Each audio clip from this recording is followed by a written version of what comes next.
Appliquez cette induction d'hypnose ericksonienne 2.0 et faites passer votre expertise à un niveau vraiment supérieur. Bonjour à tous. Dans cette vidéo aujourd'hui, vous allez découvrir le moyen peu connu d'appliquer l'hypnose ericksonienne de façon conversationnelle dans vos coachings et dans vos thérapies pour amener votre niveau d'expertise à un niveau jamais égalé, tout en y prenant beaucoup plus de plaisir et en devenant beaucoup plus créatif. Vous y êtes? Allez, 3, 2, 1, go!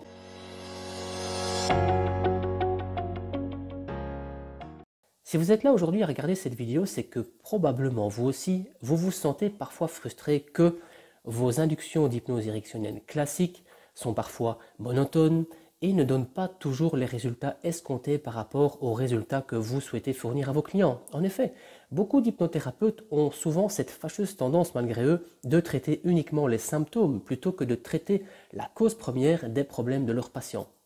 Imaginez qu'avec l'exemple que je vais vous fournir maintenant, vous puissiez amener votre créativité en hypnose à un niveau jamais égalé tout en améliorant les résultats de transformation que vous allez donner à vos clients à partir de maintenant. Alors, le script, l'induction que je vais vous partager, c'est en fait un script que j'ai utilisé sur une amie à moi qui s'appelle Carole qui souhaitait arrêter de fumer. Donc, je vais vous retranscrire la conversation hypnotique que j'ai eue avec elle qui a duré à peine 10 à 12 minutes et qui l'a fait arrêter définitivement de fumer sans induction d'hypnose formelle à la faveur d'une simple discussion au relent très hypnotique mais néanmoins super efficace. Allez go, c'est parti, début de la discussion hypnotique. Salut Carole, comment ça va? Ça va Renaud, ça va Renaud. En tout cas, merci de m'avoir invité dans cette brasserie parce que j'aimerais vraiment arrêter de fumer. Et je suis un peu surpris, je pensais qu'on faisait de l'hypnose, ça ne devrait pas se faire dans ton cabinet. Oh non Carole, aujourd'hui on va pas faire de l'hypnose, on va simplement parler un peu de tes soucis de cigarette. Ça te convient? Ok. Alors dis-moi Carole, est-ce que ça fait combien de temps, depuis combien de temps en fait exactement tu fumes? Écoute Renaud, je pense que ça fait une vingtaine d'années que je fume. Cela fait une vingtaine d'années que tu fumes Carole. Une vingtaine d'années que tu fumes. Ok. Et tu peux me dire en fait dans quelles circonstances est-ce que tu as tendance à fumer dans ton quotidien? Tu sais Renaud, souvent, quand je m'ennuie, quand je suis stressé, sous pression, j'ai tendance, bam, à allumer une cigarette. Tu as tendance à allumer une cigarette quand tu es sous pression. Ok. Et c'est plutôt à l'extérieur ou plutôt chez toi? Oh, je dirais Renaud, plutôt chez moi. Plutôt chez moi, ok.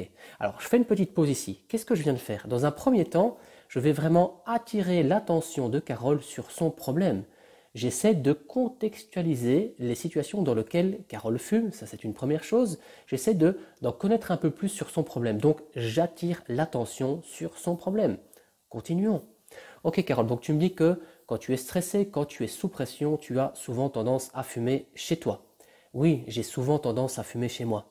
Et à ce propos-là, j'ai souvent tendance à fumer en cachette parce que je me sens honteuse. Tu as souvent tendance à fumer en cachette parce que tu te sens honteuse, c'est ça? Oui, c'est ça. Et je me demandais, Carole, euh, qu'est-ce qui, selon toi, tu sais me dire vraiment le dernier exemple, la dernière fois où tu as fumé une cigarette, ça s'est passé comment en fait? Ça s'est passé comment? Ben écoute Renaud, je me lève le matin, ok, tu te lèves le matin, j'ai la vision d'une cigarette dans mon esprit, et suite à ça, je me dis à moi-même, il faut que je fume une cigarette. Ok Carole, je comprends bien. Donc tu me dis que tu te lèves le matin, tu as soudainement la vision d'une cigarette, et après, il y a une petite voix dans ta tête qui te dit, je dois absolument fumer une cigarette. Oui Renaud, c'est bien ça. Et Carole, je me posais la question de savoir, avant de fumer ta cigarette, comment est-ce que tu te sens? Là, je fais une petite pause parce que c'est super important ce que je viens de faire. Donc, qu'est-ce que j'ai fait? J'ai utilisé une question légèrement confusante qui est de dire avant que tu ne fumes ta première cigarette, comment est-ce que tu te sens? Et bien, cette question légèrement confusante va en fait créer chez Carole ce qu'on appelle une transe hypnotique conversationnelle. Je l'oblige véritablement à entrer en introspection avec elle-même afin de se demander vraiment comment est-ce qu'elle se sent en fait avant de fumer sa première cigarette. L'objectif c'est vraiment de la sortir de son contexte de fumeur pour voir comment elle se sent quand elle est non-fumeur. D'accord? Allez, on continue. Alors, Carole se met à réfléchir. Il faut savoir que quand on rentre en transe hypnotique légère par l'introspection, il faut vérifier que, notamment au niveau du visage, ces traits du visage se relâchent. Ses pupilles se dilatent. On voit vraiment qu'au niveau de ses veines du cou, ça se dilate, ça travaille. Donc vraiment, il y a une espèce de transe hypnotique légère et momentanée qui arrive. Donc Carole réfléchit. Tu sais, Renaud, je ne sais pas en fait. Vous répétez. Tu ne sais pas, Carole. Tu ne sais pas. Et Carole, pendant que tu ne sais pas, je me demande, dans quelle mesure ta vie serait différente, si tu devenais non-fumeuse? Ok, donc là, je fais de nouveau une pause.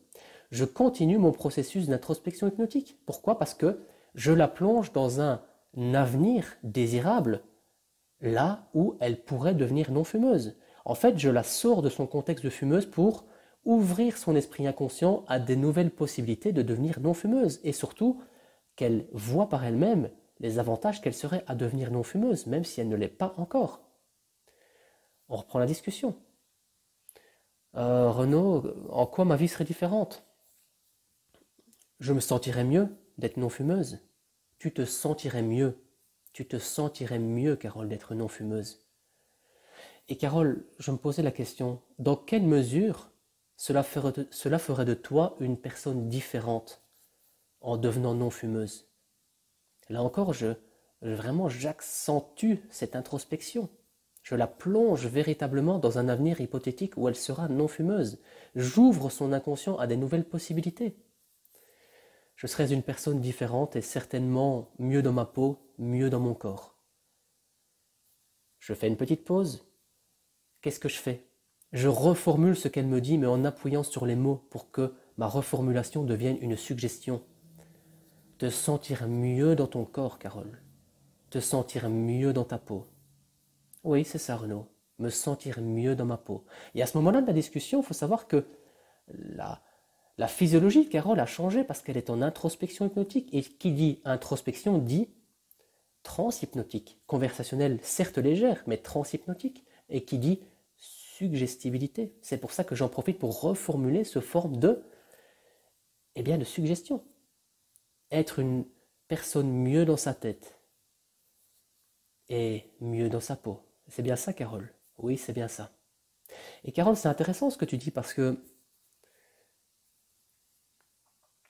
qu'est-ce que tu te dirais si tu deviendrais non-fumeuse à propos du fait de fumer? Donc là, je fais une pause, c'est très très important.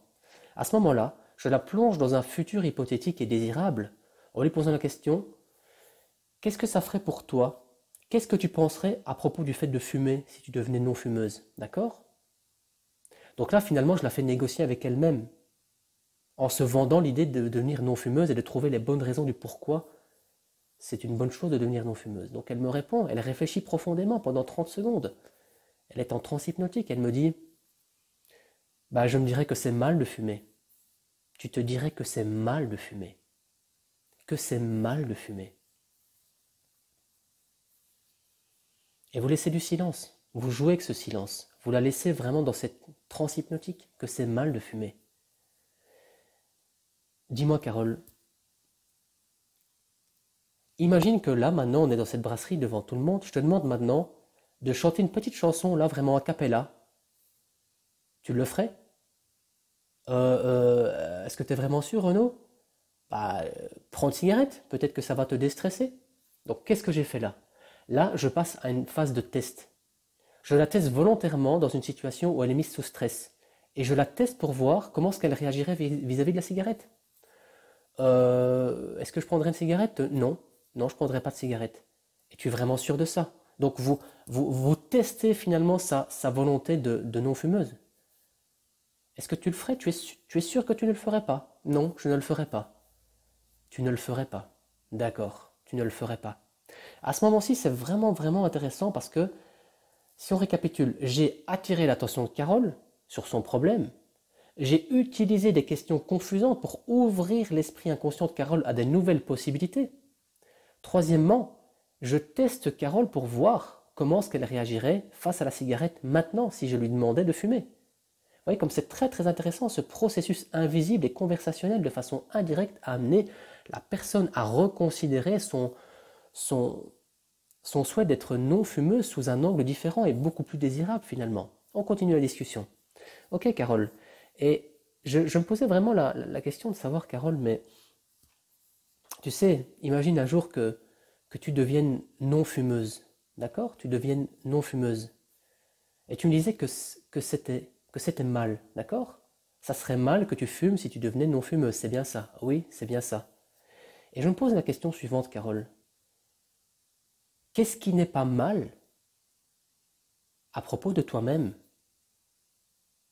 et qui va au-delà du fait de fumer? Qu'est-ce qui n'est pas mal à propos de toi-même et qui va au-delà du fait de fumer? Donc là, je fais une pause. Qu'est-ce que je fais? Là, j'utilise vraiment une structure de phrases, de questions très très confusantes, avec un prédicat au-delà.